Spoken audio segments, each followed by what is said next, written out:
Hi there, it's Baz from GotAUkulele, and I thought I'd do another beginner's tip video. A lot of people have been playing the uke now since the boom's been going on for a few years, and there's a lot of accomplished people out there, but bear in mind there are always new beginners. I get quite irritated when you see beginners go online and say, come up with questions like, how do I tune my ukulele, which is a fantastic question and probably one of the most important things you need to know before starting, but they are told that, well, just go and buy a clip-on tuner. That's it, buy a clip-on tuner with no further help. Yeah, I'd suggest buying a clip-on tuner, but there's more to it than that. I think you've got to understand how the ukulele tunes and how it works. So I've got a uke here, it's in tune, I'm going to throw it out a bit, so it sounds horrible. And we start with the easiest. This is the clip-on tuner. This is a Snark, it's the one I recommend. Carry one in your gig case, they're not very expensive. Runs off a 9-volt battery. And you attach it to the headstock here. And it gives you a readout.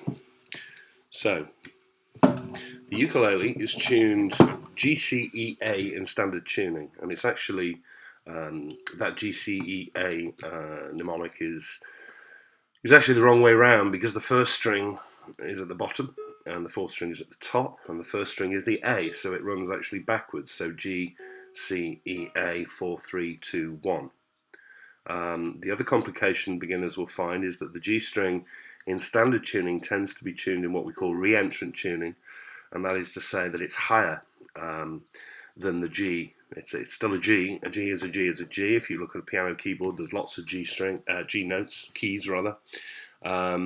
The notes in tuning on a ukulele go down in pitch from the first, second, third, but then on the fourth they go back up, still to a G, but the higher G. I'll show you what that sounds like once we're in tune. If you put a low G string on a ukulele, that's basically linear tuning, and the G goes down in the same sequence. So, tuning up, always tune up with the peg. If you overshoot, roll it back and then tune back up. It gives for a better hold on the peg. If I pluck the fourth string here, that's reading an F sharp-ish, which is too low. So we slowly turn up, and now we have the G,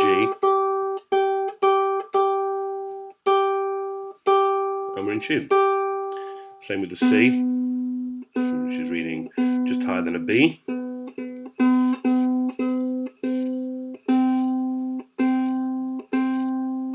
C, the E string, reading over a D sharp, keep tuning up,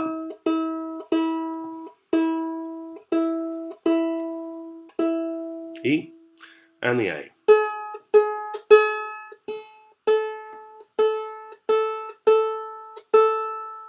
And we're in tune. And it's as simple as that. These are great things to own. And this will help you hear the re-entrant tuning of the G string. If we go from string 1 down to string 4, you'll see how we go down in pitch and then back up. That's still a G, it's just a higher G.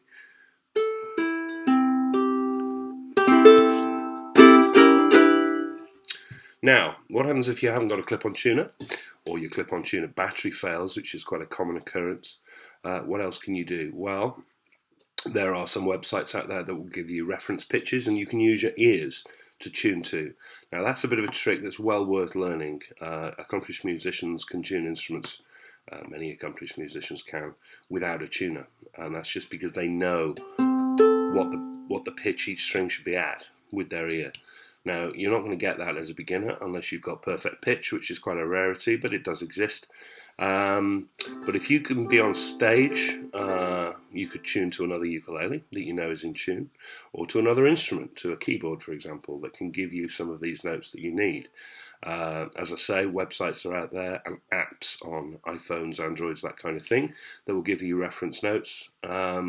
So there are plenty of other options out there, although I still say a clip-on tuner is good to keep in the bag.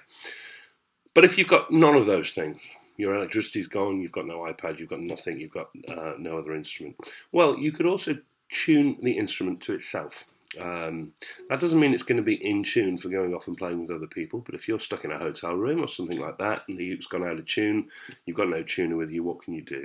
Well, try and get one of your uke strings, perhaps the A, to the note that you think it should be. So up on this high A, well, I'm playing the A there on the first string. Open is going to give you the same note as the G string, the fourth string of the second fret. So you can tune those against each other. And likewise, if we hold the open G string, this should be the same note as the third fret on the E string.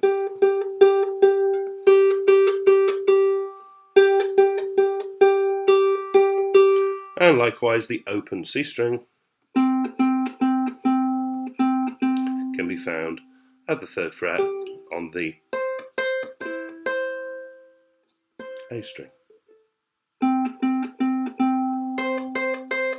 They're an octave apart, but they are still the same note. It's a C. Open, third fret. Now, by doing that, you're also going to be training your ear, and it's a very good tip to know that pattern. And there are other patterns that do the same thing when notes appear twice. That's all you're doing, basically, is you're finding common notes between the open strings and the other strings at fretted positions. And by doing that, if you're on stage and your clip-on tuner's gone and the battery's failed, you send something that's a little bit out. Let's say perhaps the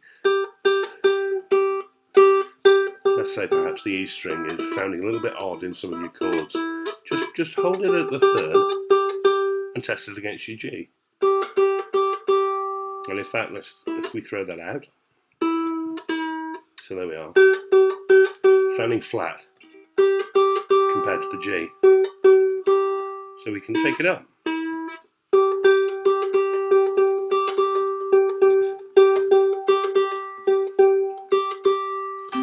And by doing that, you can often eliminate odd little bits of tuning.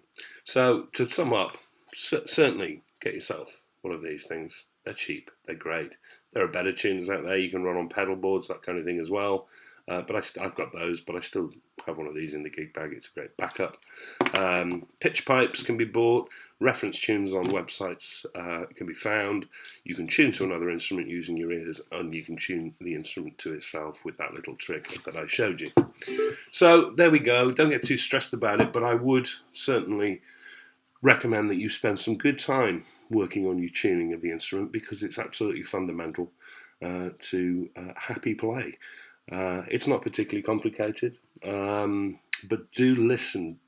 Do not rely too much on the clip-on tuner. Make sure you're listening to what you're doing rather than just watching the needle, because eventually you will start to recognise the tones, and you'll immediately know the uke is out of tune when you pick it up, and you'll know how to tweak it to make it work during play. So have fun, use your ears, and see you with beginner's tips again soon.